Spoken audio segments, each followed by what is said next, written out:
Ici, la Voix de l'Amérique. Jacques Aristide à Washington, ravi de vous retrouver pour une nouvelle édition de Washington Forum. Au menu, intervention militaire ou non en Syrie, le monde retient son souffle.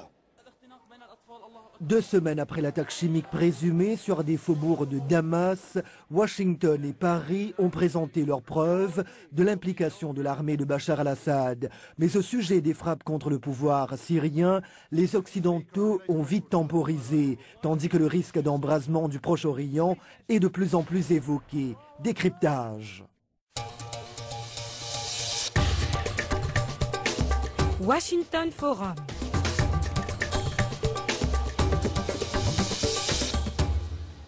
Bienvenue et mille merci de nous rejoindre dans Washington Forum. Que vous propose la VOA? Analyse de nos invités et reportage sur les victimes innocentes du conflit syrien. Dans quelques minutes, la tragédie syrienne dans l'attente d'un dénouement.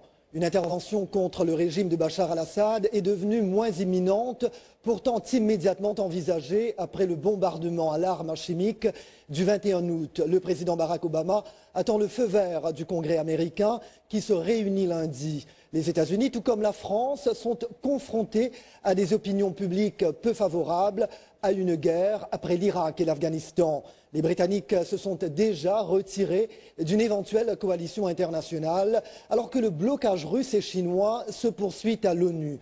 Mais ce jeudi, en Russie, pays hôte du sommet du G20 à Saint-Pétersbourg, le locataire de la Maison-Blanche a tenté de rallier davantage de partenaires étrangers à sa politique syrienne. Barack Obama. L'utilisation d'armes chimiques en Syrie est non seulement une tragédie, mais aussi une violation du droit international à laquelle il faut faire face. Voilà, entrons dans le vif du sujet avec nos invités. À mes côtés sur ce plateau, Dr Christopher Chivis, principal analyste politique à la RAND Corporation, un groupe de réflexion américain qui travaille régulièrement pour le Pentagone. André Denesnera, grand reporter de la VOA, et dans la capitale russe, James Brooke, chef du bureau de la VOA à Moscou. James, je commence par vous évidemment. Le président russe Vladimir Poutine n'exclut plus un feu vert à une action armée en Syrie. Si les Occidentaux présentaient à l'ONU des preuves convaincantes, est-ce le signe d'un infléchissement de la diplomatie russe ? Oui, je crois que M. Poutine est 100% contre l'action militaire, soit des Américains, soit des Français.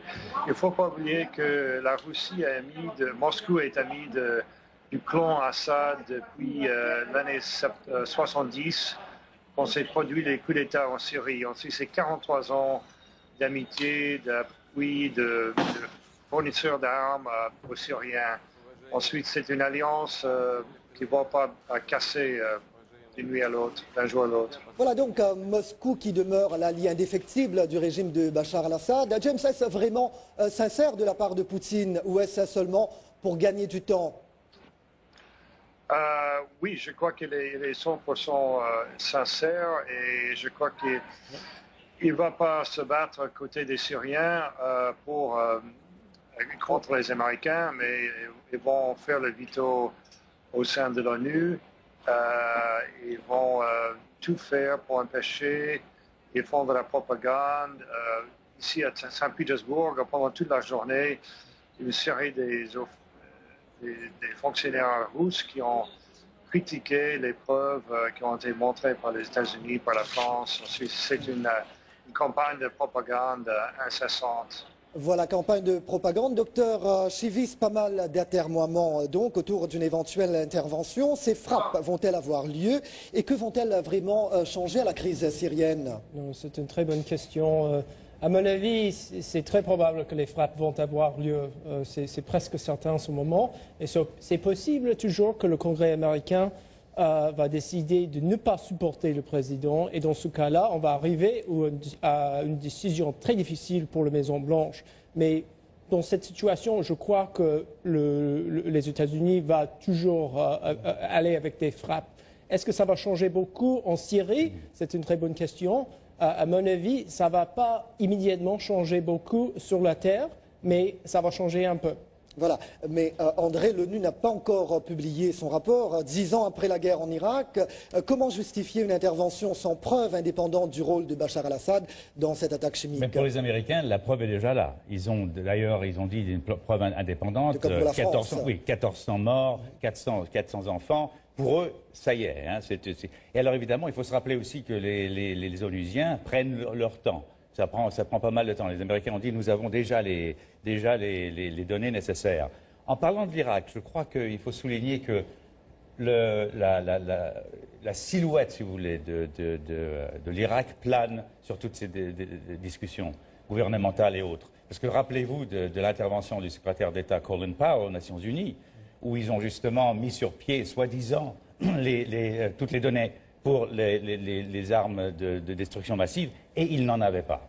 Alors ça, c'est quelque chose qui plane, je crois, sur toutes les discussions gouvernementales. Voilà. Alors, oui, non, je voulais dire que ce n'est pas uniquement les silhouettes, c'est certainement les silhouettes, mais c'est aussi les coups les guerres en Irak et en Afghanistan qui ont été très difficiles pour les États-Unis et pour nos alliés. Et non seulement ça, je crois que c'est une des grandes raisons que le Parlement britannique a voté comme ils l'ont voté. Oui. Parce qu'ils ont dit, il y avait, si je me souviens bien, le chef du parti travailliste a dit nous n'allons pas, encore une fois, nous précipiter en guerre. Alors, James, vous avez parlé tout à l'heure de la propagande russe. Alors, au-delà des contrats d'armement et de l'intérêt géostratégique de Moscou via sa base militaire dans le nord de la Syrie, alors, y a-t-il d'autres raisons qui motivent la Russie à empêcher la chute de Bachar al-Assad ? Ils ont peur que les extrémistes islamiques prennent contrôle de la Syrie. Il paraît qu'il y a déjà peut-être 500 extrémistes djihadis du sud de la Russie, soit de Tchétchénie, soit de Daghestan, qui sont en train de lutter. Ensuite, il faut regarder peut-être la Russie vraiment comme une bataille de civilisation. La Russie orthodoxe, chrétienne, qui se battent contre le sud musulman. Et peut-être 15% de la population de la Russie est musulmane. Ils ont beaucoup peur qu'ils soient pris par les extrémistes. Ils veulent qu'ils restent modérés, mais ils ont déjà deux guerres très sanglantes en Tchétchénie. Et il y a toujours des attentats dans le Daghestan, dans la Caucasie. Ensuite, ils ont peur que ça soit un grand camp d'entraînement pour les extrémistes. Alors, faut-il également ajouter que Lukoil, l'un des premiers producteurs russes de pétrole, réalise de nombreux investissements en Syrie, un pays riche en gaz, n'est-ce pas? Oui, concernant le pétrole, c'est intéressant ici à Saint-Pétersbourg parce que le vice-ministre des Finances de la Chine s'est prononcé aujourd'hui à Saint-Pétersbourg contre l'action militaire et ils ont justifié ça pour une crainte de la hausse des prix du pétrole. Il y avait une estimation de le département d'énergie américaine qui prévoit qu'au mois d'octobre, la Chine va déplacer les États-Unis comme le premier pays importeur de pétrole dans le monde.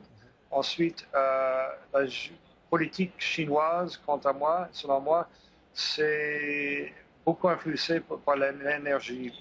Ensuite, la position chinoise est contre l'action militaire. Voilà.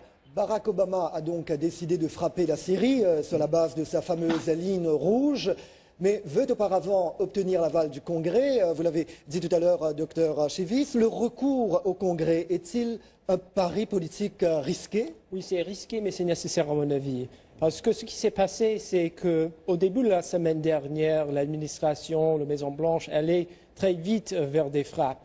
Mais tout d'un coup, il y avait le vote dans le Parlement britannique qui a arrêté cette marche vers des frappes.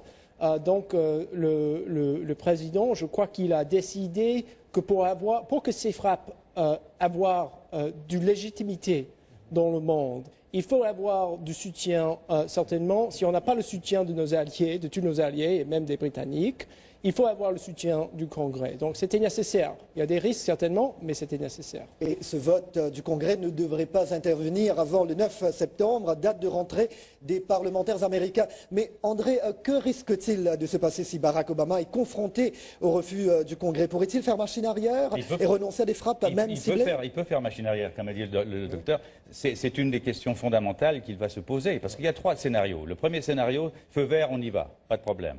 Deuxième scénario, non, nous sommes contre. Et le président décide, d'accord, je suis l'approbation en fait du Congrès. Le Congrès représente la voix du peuple, donc je vais suivre. Mais évidemment, les critiques sur le point de vue international sont énormes. Et troisièmement, ils disent non et lui il décide d'y aller. Mais... Alors là-dessus, il va se lier à son fameux trait rouge, etc. On ne peut pas regarder ses armes chimiques, c'est une horreur. Donc, mais il est confronté. Mais je crois qu'une des choses fondamentales, c'est que le président a rejeté la balle envers le Congrès. Il dit, vous me critiquez ou vous voulez que à vous maintenant de décider. La balle au Congrès, mais n'empêche, André Bachar al-Assad ne va-t-il pas marquer des points parce qu'il pourrait alors transparaître comme un président américain affaibli? Mais tout à fait, c'est certain. Et ils vont jouer là-dessus. Il y aura des discussions et tout. Alors ce qu'ils pourraient faire, ils pourraient par exemple dire, bon, on ne va pas faire de frappe, mais on va encore des sanctions économiques. Ça pourrait être. Mais ce n'est pas évidemment la même chose que dire nous n'allons pas passer cette ligne rouge et nous la passons et on ne fait rien. Non, ça sera au point de vue diplomatie internationale, ça sera vraiment un coup assez sévère, vous ne pensez pas? En tout cas, on a vu les sondages, docteur. Les opinions publiques, tant en Amérique qu'en Europe, sont défavorables à une intervention. La communauté internationale est divisée. Alors, docteur, y a-t-il des solutions alternatives qui pourraient voir la participation des pays opposés aux frappes? Ça peut être très difficile en ce moment, je crois, parce qu'on est allé aussi loin que ne pas frapper va être vu ça va être vu comme très mal pour possible d'avoir ce fameux Genève, la conférence de Genève. Oui, mais ce sont pas, la politique et l'utilisation des armes militaires ne sont pas deux choses qui sont des alternatives. Ce sont deux choses qui doivent être utilisées d'une manière coordonnée. Et pour moi, c'est ça qui est important. Si on va frapper à l'un côté, il faut en même temps aller dans la voie politique. Avoir une stratégie, c'est exactement ça. Et un des exemples, c'est Kosovo. Il y avait 78 jours de bombardement et puis après il y a eu justement tout un processus de paix. Mais là maintenant, c'est un peu vraiment difficile parce que il y a vraiment, premièrement, il n'y avait pas d'armes chimiques au Kosovo. Là, c'est un autre plan. Moi, je crois qu'il n'y a vraiment pas de bonne solution à tout ça. Bon, pas de bonne solution. C'est sûr. Quelques-uns de vos nombreux coups de fil, la parole est à vous. Je m'appelle Fabrice et je vous appelle depuis Bunia, en République démocratique du Congo. Nous voulons voir la force de la communauté internationale intervenir au plus tôt possible, le même qui a été fait en Irak ou en Afghanistan. Parce que ça fait plus de 2 ans et demi que les peuples syriens sont en train de périr. Aujourd'hui, il y a la rentrée scolaire. La plupart des Syriens ne savent pas comment reprendre le chemin de l'école. Moi, c'est Yannick Kronja-Adamou depuis N'Djamena. Une solution pacifique, diplomatique serait mieux. Vu ce qui s'est passé aujourd'hui, la France a déclenché la guerre. Jusqu'à présent, il y a l'insécurité. L'État n'est pas stable. Il ne faut pas qu'on déclare aussi une guerre civile dans la sous-région. L'intervention étrangère, la France et les États-Unis ne serait pas du tout la meilleure. Après Bachar al-Assad, qu'est-ce que la Syrie deviendrait? Ça serait une guerre civile entre la population syrienne. Je vous appelle à partir de Tunisie. Vu que le président Assad ne veut pas céder le pouvoir dans la tranquillité, donc ça mérite une pression de la part de l'OTAN comme ils avaient fait en Libye. Voilà, un grand merci, vraiment merci pour tous vos commentaires qui vont grandissant chaque semaine. Dommage que le temps qui nous est imparti soit si limité. Jacques Aristide avec vous. Nous tentons de décortiquer la crise syrienne avec nos invités, Dr Chris Chivis de la RAND Corporation, James Brooke, chef du bureau de la VOA à Moscou, et André de Nesnera, grand reporter de la VOA. D'emblée, quelques-uns de vos commentaires Facebook. Adama Sia de Ouagadougou, nous ne savons pas qui détient la vérité, mais ce que nous voulons est une paix universelle. Michel Kazadi de Mouéné Ditou, Likassi au Kasaï oriental, nous ne voulons pas voir couler le sang des innocents. Le dialogue vaut plus que les affrontements. Benoît Moncho de Cotonou, pas de coup de feu, pas de char, pas de bombe non plus. Un monde pacifique mérite des mains de paix. et Gaël Yannick de Bafoussam au Cameroun. Le régime syrien a déjà montré qu'il peut tenir tête. Au lieu d'une intervention militaire, les Occidentaux devraient plutôt réfléchir à résoudre le conflit de manière diplomatique, car le monde n'a pas besoin de nouvelles tensions et de nouvelles crises économiques, tout simplement parce que la guerre, c'est de l'argent. Oui, la guerre, c'est de l'argent, mais aussi la perte de vies innocentes. En 2 ans et demi, le conflit syrien a fait plus de 110 000 morts, 2 millions de réfugiés et 4,25 millions de déplacés dans un pays de 22 millions d'habitants. La pire crise humanitaire depuis le génocide rwandais, d'après l'ONU, et les enfants sont les premières victimes. Le compte-rendu des dégâts est évalué à 1,573 milliards de dollars, selon une étude publiée par le quotidien syrien Al-Watan. Proche du pouvoir, 1,5 million d'habitations ont été détruites, les infrastructures sérieusement touchées. Pour le secrétaire général de l'ONU, Ban Ki-moon, une action punitive pourrait aggraver le conflit. Mais André, pourquoi l'ONU elle-même ne parvient pas à faciliter un règlement politico-diplomatique du conflit? Ils ont essayé il y a quelques années. Ils ont essayé il y a quelques années, mais dès que la guerre civile a commencé, il semblerait que les efforts se sont ralliés sur cette fameuse conférence de Genève, qui devrait mettre sur pied, alors les deux parties auront la possibilité de discuter. Mais pour l'instant, c'est vraiment un mirage, à mon avis. Il n'y a pas de solution diplomatique pour l'instant. Je ne vois pas. Et l'ONU, bon, peut jouer un rôle. L'ONU va jouer un rôle si ça vient au Conseil de sécurité. Mais on sait très bien que ça ne viendra pas parce que les Russes et les Chinois vont de toute façon voter contre, bloquer toute résolution, quelle que soit la résolution. Alors, dans un entretien au journal français Le Figaro, Bachar al-Assad affirme que le Moyen-Orient est un baril de poudre et le feu s'en approche aujourd'hui. Tout le monde perdra le contrôle de la situation lorsque le baril de poudre explosera. Le chaos et l'extrémisme se répandront. Le risque d'une guerre régionale existe. Docteur Chivis, la question est, faut-il craindre ce danger d'embrasement ? Je crois qu'il y a déjà une guerre régionale. Donc il y a les Iraniens, il y a Hezbollah qui sont déjà engagés dans la guerre. Il y a certainement d'autres partis, on peut imaginer, qui viennent par exemple d'Irak pour engager dans la guerre. Donc à dire qu'il y a un risque qu'on va avoir une guerre régionale, ce n'est pas exact. Il y a déjà cette guerre. Alors, oui, Et j'allais justement dire que les pays du Golfe aussi sont ralliés. Exactement. Il y a l'Arabie Saoudite, Qatar, les Émirats unis qui soutiennent l'autre côté, l'un côté et l'autre côté. Donc il y a déjà vraiment une guerre, que ce soit directement ou interpersonnelle. Et James, vous l'avez dit tout à l'heure un petit peu, la Russie donc craint-elle également une prise de pouvoir par des islamistes sunnites extrémistes liés à Al-Qaïda qui combattent Assad en parallèle des rebelles? Oui, ensuite, il soutient Bachar al-Assad jusqu'au dernier moment. Une chose que je n'ai pas remarqué et que ce qu'on voit ici à Saint-Pétersbourg, que les deux positions de la France et des États-Unis, c'est vraiment parallèle. Le ministre des Affaires étrangères, Laurent Fabius, ministre des Affaires étrangères français, venant par ici, il a dit que la politique française, c'est punir pour négocier. C'est-à-dire qu'il faut châtier, il faut punir Bachar pour le forcer à une négociation sérieuse.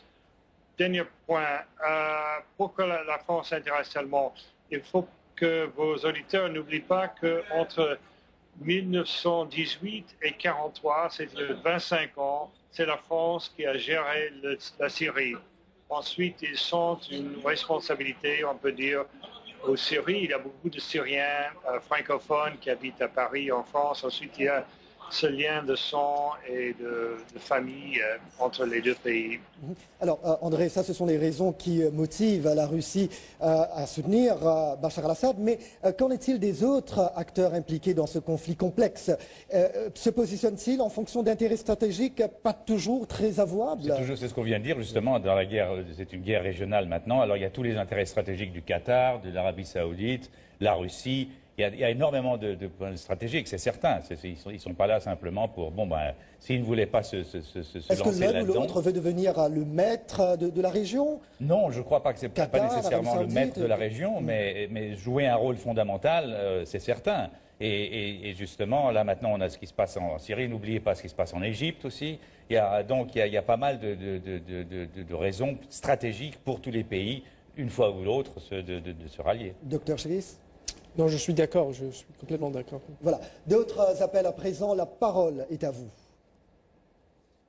C'est Antoine Agbana, le maire au Togo. Je veux qu'ils aient intérêt pour pouvoir mettre à ce drame syrien parce que beaucoup de gens ont déjà laissé leur vie. Je m'appelle Omar Rateye, je suis de Djibouti. Il ne faut pas qu'un petit dictateur règne ou qu'il fasse un pays, que ce pays soit une boutique appartenant à lui. Je suis tout à fait d'accord pour des frappes chirurgicales. Moi, je m'appelle Monsieur Nofozo Willy, je réside au Cameroun. Il n'y a rien qui prouve que le régime syrien a vraiment utilisé les armes chimiques. Moi, je pense que c'est juste les Occidentaux, juste pour attaquer la Syrie. Voilà, le coût de la reconstruction en Syrie s'élèverait à 73 milliards de dollars si elle commençait dès maintenant, pour revenir à cette étude publiée mardi par Al-Watan. Mais avant même de parler de reconstruction, comment se dessine l'avenir de la Syrie? Conflit résolu ou au contraire son extension, partition ou encore affrontement confessionnel? Docteur Chevis, je commence par vous.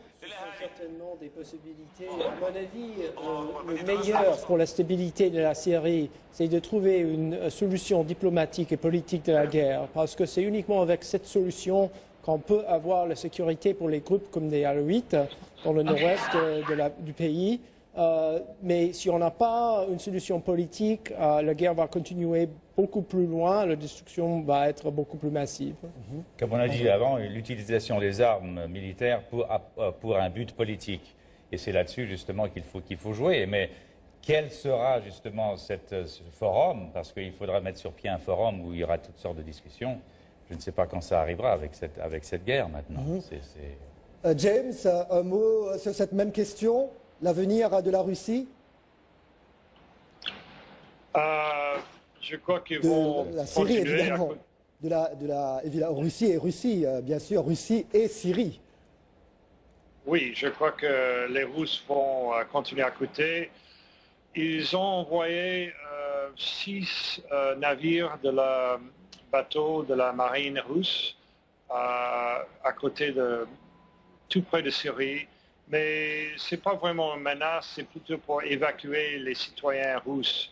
On estime qu'au maximum, il y a peut-être 3 ans, il y avait 30 000 citoyens russes, la plupart des femmes et des enfants, qui habitaient en Syrie. Ensuite, je crois que la Russie, ils vont continuer très près de la Syrie. En des termes peu voilés, Vladimir Poutine a menacé des pays de l'Occident quand même, s'il y a une attaque demain, s'il y a des frappes sur la Syrie.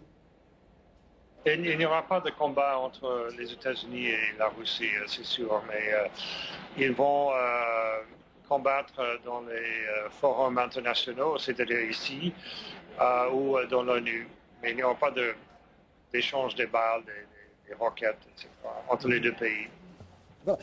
Si l'Occident arrive à se débarrasser de Bachar al-Assad, on le remplace par qui? Ça, c'est la question fondamentale.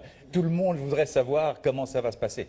Rappelez-vous, il y a le nombre de rebelles qui font partie. Il y a, je ne sais pas combien de factions, 1000 différents groupements. Comment est-ce que vous allez gérer un pays? Il y en a d'autres qui estiment que ça sera encore pire parce qu'une fois que l'ennemi commun a été justement éliminé, ils vont se combattre eux-mêmes. Alors là, ça sera encore une catastrophe qui est terrible. Les gens, justement, il y aura d'autres... Alors, comment arriver à une solution? Les meilleurs diplomates du monde se demandent. On verra. Voilà, merci au docteur Christopher Chevis de la RAND Corporation, James Brooke et André Dunesnera de la VOA. Mon petit clin d'œil habituel à nos radios et télépartenaires. Et là, je salue nos confrères d'Ariane Télévision à Yaoundé. Et bien évidemment, merci à vous, chers amis de la VOA. Merci de nous avoir accueillis chez vous. C'était Jacques Aristide à Washington. Je vous dis à très bientôt. Take care.